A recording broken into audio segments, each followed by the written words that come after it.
না হলে কিন্তু সব লিখেও সব প্রিপারেশন করেও ফেল করে যেতে পারিস। This is the most most most dangerous thing. Kashmir অন্তর্ভুক্তিকরণ লিখতে লিখতে মধ্যখানে একটু রেলের সূত্র লিখে দিল ফিজিক্যাল সায়েন্সের।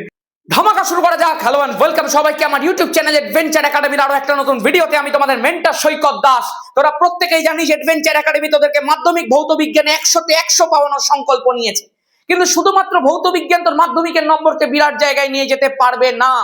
সেই কারণে দরকার একটা কমপ্লিট প্রিপারেশন, একটা কমপ্লিট স্ট্র্যাটেজি। এই জন্যই আমি আজকে মোট 12খানা সলিড টিপস এন্ড ট্রিক্স নিয়ে চলে এসেছি, যেগুলো শুধুমাত্র ভৌত বিজ্ঞানে নয়, সমস্ত সাবজেক্টেই তোর নাম্বারকে 5 থেকে 7 অব্দি বাড়িয়ে দিতে পারে। তাহলে চল, আর বেশি দেরি নয়, প্রত্যেকটা ট্রিক ভালো করে শিখবি, প্রত্যেকটা টিপস মাথার মধ্যে রাখবি, কারণ এই সিচুয়েশন গুলোতে কখনো না কখনো তোকেও আসতে হবে। প্রথম যেটা দিয়েছি দেখ, অর্ধেক উত্তর কখনো কেটে আসবে না। অনেকে কি করিস, ধর একটা অঙ্ক করছিস, হঠাৎ করে মিললো না, ক্যাচ করে কেটে দিলাম। ধরো লাস্টে একদম লিখছি, খুব ঝড়ের গতিতে লিখছি, স্টেপেল ফেপেল সব করে ফেলেছি, বেঁধে নিয়েছি, টিচার এসে খাতাটাকে জাস্ট নেবে, আমি অর্ধেক লিখেছি, আমি পুরোটা কেটে দিলাম। অর্ধেক লেখা হয়েছে, কি বা হবে? একদম কাটবে না, কারণ মাধ্যমিকে আছে স্টেপ মার্কিং। মাধ্যমিকে তুমি যতটা লিখেছো তোমাকে ততটার জন্য নম্বর দিতে হবে, এটা রুল। তোমার যদি ওই অর্ধেক লেখা উত্তরে কিছু জিনিসও ঠিক থাকে, তার জন্য তুমি 1 পেয়ে যেতে পারো, 1.5 পেয়ে যেতে পারো, 2ও পেয়ে যেতে পারো।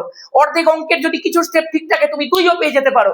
তাহলে এইভাবে যদি 3-4টে উত্তর থাকে, সেখানে তো তোর অনেক নাম্বার বেড়ে যেতে পারে রে ভাই। ওই জন্য কখনো উত্তর কেটে আসবে না। যা লিখেছো প্রশ্নের জাস্ট দাগ নাম্বারটা যেন দেওয়া থাকে, আর প্রপার যেন লেখা থাকে, জিনিসটা অর্ধেক থাক কিন্তু লেখা থাক।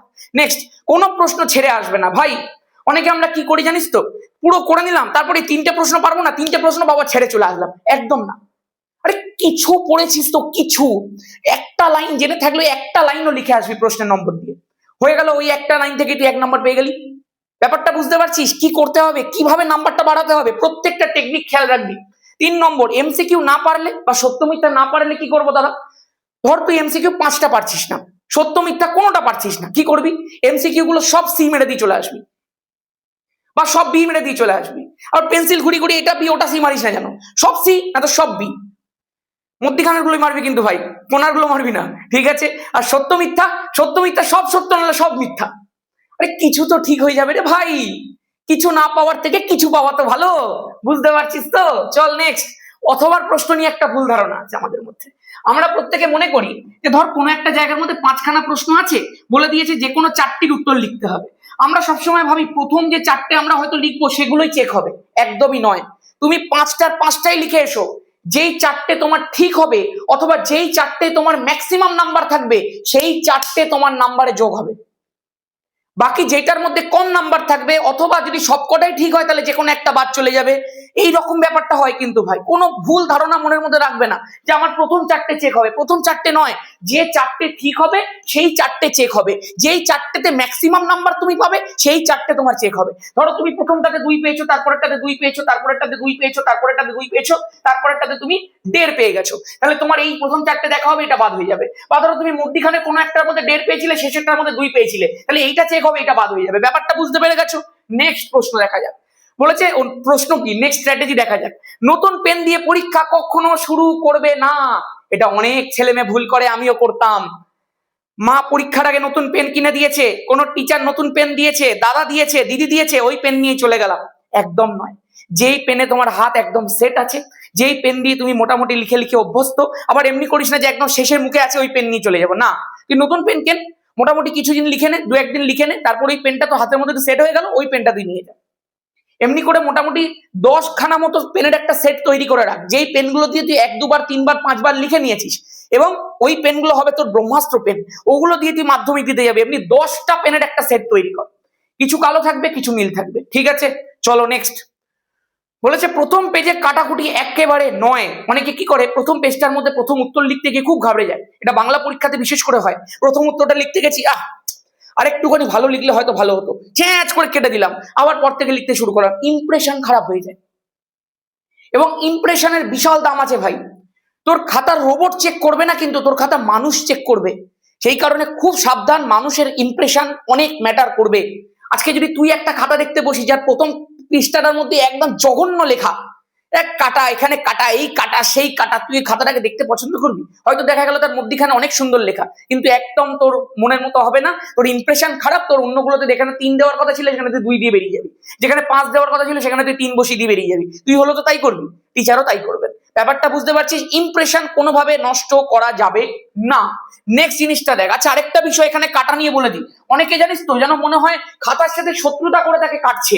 মানে ধর এখানটায় আছে, হ্যাঁ কেটে দিলাম, সব কেটে দিলাম। আরে এইভাবে কে কাটে রে ভাই? তোর এই যত লেখা রয়েছে তুই একটা লাইন দিয়ে কাটবি, একটা লাইন, তাতেই হয়ে যাবে। নেক্সট হচ্ছে প্রথম পরীক্ষার প্রথম 1 ঘন্টা খুব সাবধান। এই জিনিসটা আমিও ভুল করেছিলাম। বাংলা পরীক্ষা দিতে গিয়ে ওই প্রথম 1টা ঘন্টা তোর কি করে কেটে যাবে তুই নিজেও বুঝতে পারবি না। ওই 1 ঘন্টা পর ঘড়ি দেখবি, ওরে বাবা 1 ঘন্টা হয়ে গেল পরীক্ষার হলে।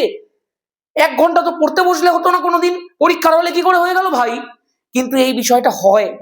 পরীক্ষার হলের ওই একটা বন্ধ অ্যাটমসফিয়ার তোর এই 1টা ঘন্টা খুব তাড়াতাড়ি উড়িয়ে দেবে। সেই কারণে প্রথম থেকে একদম সলিড প্রিপারেশন নিয়ে পরীক্ষা দিতে আসবে। একদম এমন প্রশ্নটা প্রথমে অ্যাটেম্প করবে যেটা তোমার খুব জোর জানা, যেটার মধ্যে তুমি ব্যাপক নাম্বার স্কোর করতে পারবে, যেটা তোমার হাতের মুঠোয় আছে, যেটা তুমি পারফেক্টলি লিখতে পারো। সেই কারণে কোনো রিস্ক পরীক্ষার হলে নেওয়া যাবে না। কোনো আননোন প্রশ্ন প্রথমে অ্যাটেম্প করবে না, সবসময় নোন প্রশ্ন প্রথমে অ্যাটেম্প করবে। সময়ের আগে পৌঁছে যেতে হবে। তুমি সারা বছর পড়াশোনা করলে, গিয়ে একদম পাই টু পাই টাইমের মধ্যে ঢুকলে, জাস্ট পরীক্ষা শুরু হবে, খাতাটা দেবে, ঠিক তার আগের মুহূর্তে তুমি ঢুকেছো, তোমার মানসিক পরিস্থিতি তোমার পরীক্ষার খারাপ হওয়ার কারণ হয়ে যাবে। সেই কারণে যখন সময় আছে, যখন রিপোর্টিং টাইম আছে, তার অন্তত 8 ঘন্টা 15 মিনিট আগে ঢুকে পড়বে। ধরো তোমাকে বলেছে সাপোজ 9টার সময় পৌঁছাতে হবে, তো আমি ওখানে 8:45 মধ্যে হাজির হয়ে যাব, ঠিক আছে। নেক্সট, সব লিখেও ফেল করবে, এটা আবার হতে পারে? হতে পারে একটা বিশেষ সিচুয়েশনে। ধরো তুমি তোমার পরীক্ষার খাতায় রেজিস্ট্রেশন নাম্বার আর রোল নাম্বার ভুল লিখে ফেলেছো।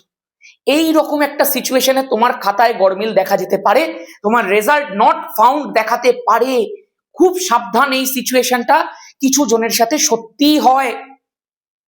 সেই কারণে এই ভুলগুলো একদম করবে না। ভালো করে রেজিস্ট্রেশন নাম্বার রোল নাম্বার মিলিয়ে নেবে, না হলে কিন্তু সব লিখেও সব প্রিপারেশন করেও ফেল করে যেতে পারিস। যদি এটা সম্ভাবনা খুব কম, ঠিক তোকে খুঁজে নেওয়ার চেষ্টা করবে, বাট আমি কেন সেই বিষয়টা তৈরি করতে দেবো, কেন সেই মেসটা ক্রিয়েট করতে দেবো? নেক্সট, বেশি লেখা ইকুয়াল টু বেশি নাম্বার? একেবারে নয়। বেশি লেখা মানে খাতা ভর্তি লেখা মানেই বেশি নম্বর দেওয়া যায় না। তোমাকে প্রত্যেকটা জিনিসকে পয়েন্ট ওয়াইজ লিখতে হবে। তোমাকে সেইটা দেখাতে হবে যে তুমি কি চেয়েছো আর আমি কি লিখেছি। বুলেট পয়েন্ট, ভালো করে প্যারাগ্রাফ, এই জায়গাগুলোতে কিন্তু ভালো অ্যাটেনশন যায়, খুব ভালো নাম্বার পাওয়া যায়। ভাঙা প্রশ্ন অ্যাটেম্প করার চেষ্টা করবি ভাই। কোনোদিন অতিরিক্ত জিনিস লিখবি না, যেটা চেয়েছে সেটা লিখবি। ফিজিক্যাল সায়েন্স, লাইফ সায়েন্স, অঙ্কে তো অতিরিক্ত লেখার জায়গায় নেই। ইতিহাস ভূগোলে অনেকে অতিরিক্ত লেখার চেষ্টা করে, বাংলায় অতিরিক্ত লেখার চেষ্টা করে, এগুলো লিখবি না ভাই, ঠিক আছে। নেক্সট, ওই দেখা গেল আমি সাপোজ এটা বলছি, ধর কাশ্মীর অন্তর্ভুক্তিকরণ লিখছে, কাশ্মীর অন্তর্ভুক্তিকরণ লিখতে লিখতে মধ্যখানে একটু রেলের সূত্র লিখে দিল ফিজিক্যাল সায়েন্সের, কে বুঝবে? একটু খাতাটা তো ভরিয়ে দিলাম, এইসব করবি না কিন্তু, ঠিক আছে। Last exam syndrome, this is the most most most dangerous thing. আগে লাস্ট এক্সামটা মধ্যখানে ফিজিক্যাল সায়েন্স দিত, আমি তো খুব চাপে ছিলাম। খেয়াল রাখিস ভাই, খুব সাবধান এই জিনিসটা। 6খানা পরীক্ষা দিয়ে আসার পরে লাস্ট পরীক্ষাটা দেওয়ার আগের দিন ওই যে বিকেল বেলাটা মারাত্মক ঘুম পায়, মারাত্মক ল্যাদ লাগে, পড়তে একেবারে ইচ্ছা করে না, কিন্তু ওইটাকে তোকে ওভারকাম করতেই হবে। ওইটাই তোর পথের শত্রু। তোর ব্রেন চাইবে রেস্ট নিতে, তোর ব্রেন বলবে পরীক্ষা শেষ, কিন্তু অ্যাকচুয়ালি পরীক্ষা শেষ হয়নি। বিরাট বড় ছলনা, বিরাট বড় মায়া। এই জায়গাটা কিন্তু একটু সাবধান। বহু ছেলে মেয়ে পরীক্ষা নষ্ট করে ফেলে। আমার প্রচুর স্টুডেন্ট যখন 11-এ ভর্তি হয় আমার কাছে, অর্ধেক জন বলে লাস্ট পরীক্ষা খারাপ হয়েছিল। কেন না? বিকজ ওই last exam syndrome. Next, extra শিটের যে রুল আছে, অনেকে দেখবি এক্সট্রা শিট নিয়ে লাস্টে সময় নেই কিন্তু ঘ্যাঁচ করে মার্জিন টানছে। যদি লাস্টে টাইম না পাস, চারদিকটা মুড়ে নিবি, ওপরে শুধু রেজিস্ট্রেশন নাম্বার রোল নাম্বারটা যেন পারফেক্ট লেখা হয়, লিখে তুই জিনিসটা লিখতে শুরু কর। অত মার্জিন যদি লাস্ট টাইম না থাকে টানবি না, কিন্তু রেজিস্ট্রেশন রোল নাম্বারটা যেন সিটের মধ্যে থাকে। আর এক্সট্রা শিট ভালো করে বাঁধবি, ভালো করে খেয়াল রাখবি এক্সট্রা শিট যাতে কোনোভাবে বাদ না হয়ে যায়। ম্যাপ যেটা নিবি, ম্যাপটাকে কিন্তু কোনোদিন লাস্টে দিবি না, কোনোদিন ফার্স্টে দিবি না, ম্যাপ মধ্যিখানে ঢোকাবি কোনো একটা জায়গায় এক্সামিনারের পারমিশন নিয়ে। এই জিনিসগুলো খুব খেয়াল রাখিস, ম্যাপ খুব ছিঁড়ে চলে যায় কিন্তু। আর ম্যাপের মধ্যে যখন কিছু একটা লিখছিস, আই থিঙ্ক ওখানে কিছু নাম্বার মেনশন করতে হয়, এই বিষয়টা একটুখানি খেয়াল রাখিস। হ্যাঁ, খুব ভালো করে মাথায় রাখবি জিনিসগুলো। ইতিহাসের ক্ষেত্রেও দেখবি প্রত্যেকটা থেকে একটা একটা করে করার কিছু একটা রুল আছে ওখানে। আমরা যেহেতু ফিজিক্যাল সায়েন্স পড়াই, এই ইতিহাসের নিয়মগুলো অত জানি না, এগুলো একটু ভালো করে জেনে রাখিস। ঠিক আছে, ব্যাস এগুলোই বলার ছিল, মোটামুটি এই জিনিসগুলোই ছিল। বাকি তোরা সবকিছুই জানিস, প্রত্যেকদিন আমাদের চ্যানেলে ফিজিক্যাল সায়েন্সের প্রিপারেশন হচ্ছে। আমরা ফিজিক্যাল সায়েন্সটাকে এমন একটা জায়গায় তো নিয়ে চলে গেছি যেখানে মাধ্যমিক ফিজিক্যাল সায়েন্স মানে অ্যাডভেঞ্চার একাডেমি, তোরা বলে দিয়েছিস। আর আমার এর থেকে বড় কিছু বলার নেই, জানারও নেই, বোঝারও নেই। ব্যাস আজকের মতো এখানেই। মাধ্যমিকের এই রুলগুলোকে ভালো করে খেয়াল রাখিস। অন্তত 3 থেকে 4 নাম্বার, 5 নাম্বার, 7 নাম্বার কোনোটা বেড়ে যাবে। এমন একটা সিচুয়েশনে তোর এই রুলগুলো কাজে লাগবে, এই টিপস গুলো কাজে লাগবে, যখন তুই একবার হলো স্মরণ করবি, ভাগ্যিস ওই ভিডিওটা আমি দেখে নিয়েছিলাম। চল আজকের মতো এখানেই। সবাই খুব ভালো করে পড়, খুব ভালো করে পরীক্ষা দিস। যারা 2027 মাধ্যমিক দিবি তাদের জন্য তো ভাই অনেক সময় আছে। আর যারা ধর এখনো পর্যন্ত ধামাকা ব্যাচের মধ্যে ভর্তি হতে চাইছিস, তারা 599 দিয়ে ভর্তি হতে পারিস। বাট আমি এখন বলবো যে এই মুহূর্তে ভর্তি হোস না, কিছুদিন পরে একটা সিক্রেট ব্যাপার বলবো, তখন ভর্তি হোস, ঠিক আছে? আর যারা নতুন মাধ্যমিক উঠেছিস তারা 499 দিয়ে এখন ফাউন্ডেশন ব্যাচের মধ্যে ভর্তি হতে পারিস, যে ফাউন্ডেশন ব্যাচের মধ্যে আমি শুরু থেকে শেষ পর্যন্ত পুরো ফিজিক্যাল সায়েন্স তোকে পড়িয়ে দেবো। এবং তারপরে যখন আমাদের ধামাকা ব্যাচ লঞ্চ হবে, তখন তো ভাই বিরাট বড় ধামাকা, তোরা অন্যদের থেকে অনেক আগে থাকবি। যদি তুই ফাউন্ডেশন ব্যাচের মধ্যে মাধ্যমিক 2027 জন্য ভর্তি হতে চাস, তাহলে 6289360364 এই নাম্বারটার মধ্যে আমাকে মেসেজ করে বল তুই ফাউন্ডেশন ব্যাচে ভর্তি হবি, বাকি ডিটেলস আমি তোকে বলে দেবো। ব্যাস আজকের মতো এখানেই। সবাই খুব ভালো থাক, খুব ভালো করে পড়। বেস্ট অফ লাক, জয় ধামাকা।